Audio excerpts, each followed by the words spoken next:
Welcome to this part 3 in my research on 18th century tack.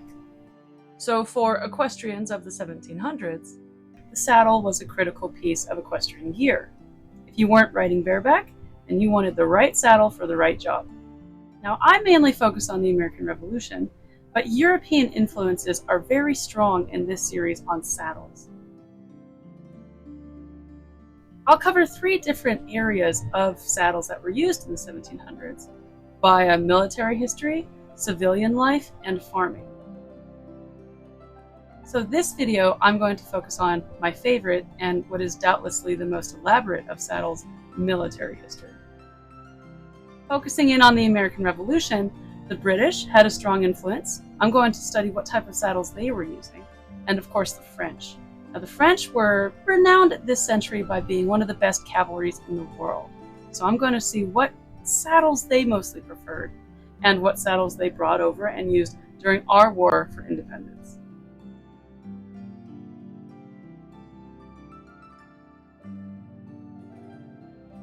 Here is an example of a Baroque saddle made in Spain.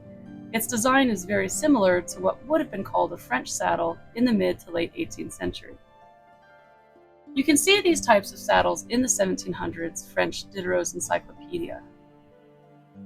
Simply called a saddle, you can see its Demi-Pique features. Now, first a little history. The oldest saddle we've been able to discover goes to China.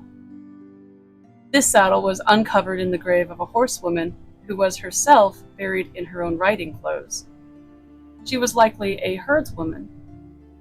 This saddle, along with its owner, date around 700 to 400 BC during the Iron Age. Made of leather, this saddle is a glimpse of early saddle technology. It has 2 wing-shaped hides, and each is filled with padding, a mixture of straw and animal hair. These wings are sewn together along the edges and separated by a center without stuffing. This center is called the gullet.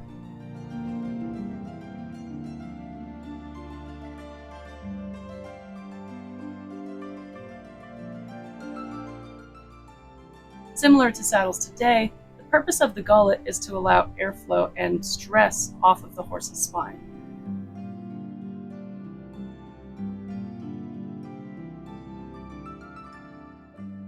Allowing this ease of pressure off the horse's spine, it was more comfortable to ride in, and it was more comfortable for the rider and horse to travel long distances. Skipping ahead, during the Middle Ages in Europe, many advancements were made to saddle designs, with influences coming from Spain, France, and Central Europe. With the evolution of armor and armored warfare, saddle improvements included creating a higher cantle and pommel.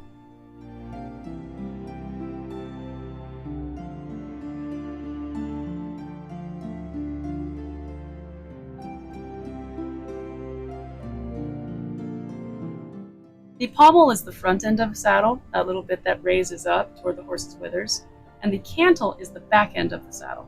That usually raises up a little bit as well, in English saddles and in Western saddles. Of course, in the Middle Ages, those were much higher to accommodate armored warfare. It was easier for a knight in shining armor to keep its balance with these heightened parts of the saddle.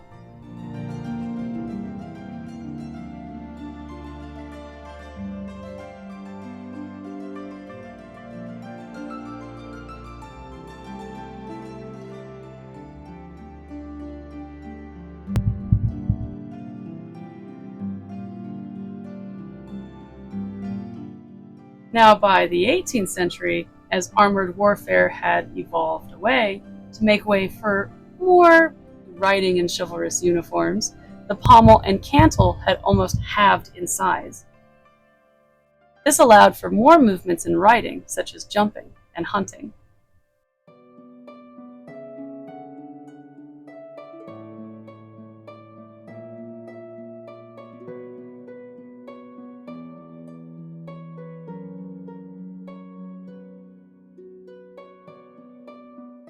This design of still a relatively high pommel and cantle was called a Demi-Pique, and reportedly it became the predecessor of the modern Western saddle. Like a modern Western saddle, these saddles allowed a soldier to carry many tools, tools that could be attached. Tools like a carbine,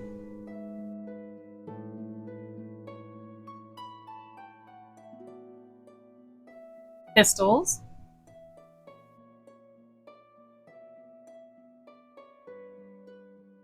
and other necessary soldier kits, such as extra horseshoes, the rider's portmanteau, blankets, extra clothes, hay, and more.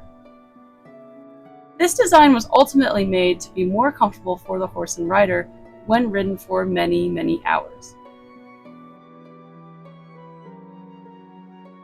Like the knights of old, it also offered practical balance during maneuvers in battle.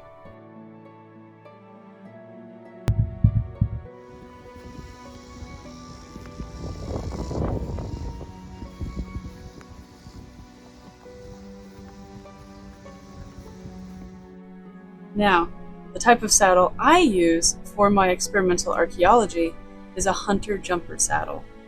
It's akin to a European hunter saddle in the 1700s, making it an ideal substitute.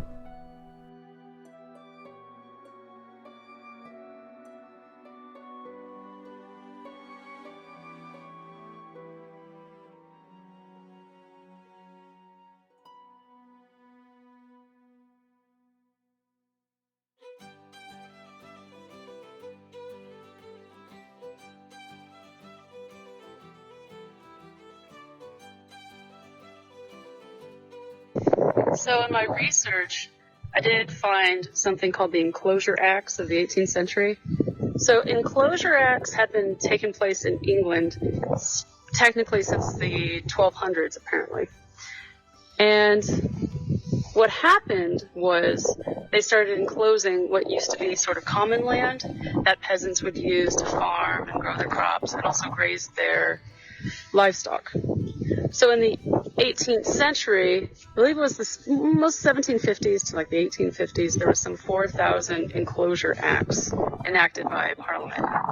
So my understanding of what this did was it took what used to be common lands, more or less, and the lords or the towns who owned the fields would then enclose them to make it their own property. Maybe it's more complicated than that. But the story goes, apparently this is what encouraged jumping and hunting far more than what used to be. Because they were now forced to hunt in more enclosed fields as opposed to, I guess, more out in the open, where there was more obstacles, fences to jump, etc. Jumping in the English world became far more prominent so that they could hunt better. So when we call things hunter-jumper, it's because they have to jump whilst hunting. Now these days that's a show world term, it means something different. But that, I believe, is why the saddle evolved the way it did, and we call it the English saddle today, because it is primarily made for jumping, and also cross-country competition, like they would have hunted in the 1700s. So these are the different parts of an English saddle. You have the cantle, which is this back, you have the pommel, which is the front, and then here in the center, when you put it on a horse, that part of the saddle is the one that should be level.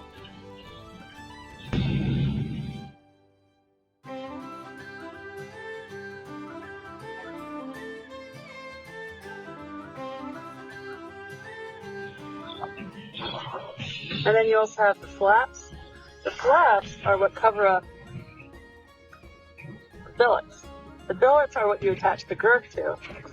And then the girth is that long leather piece that straps under the horse's belly to the other side of the saddle.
This second saddle is a Hussar saddle. Now, a Hussar was a member of class of light cavalry originating in Central Europe.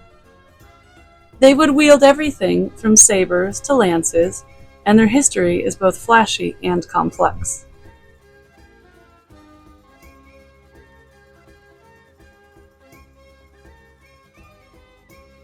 This style became popular with the rest of Europe after the 7 Years' War. You can see the tree of the saddle, which is the wooden skeleton of a saddle. It's more exposed here, with leather stitched around it for the seat of the rider.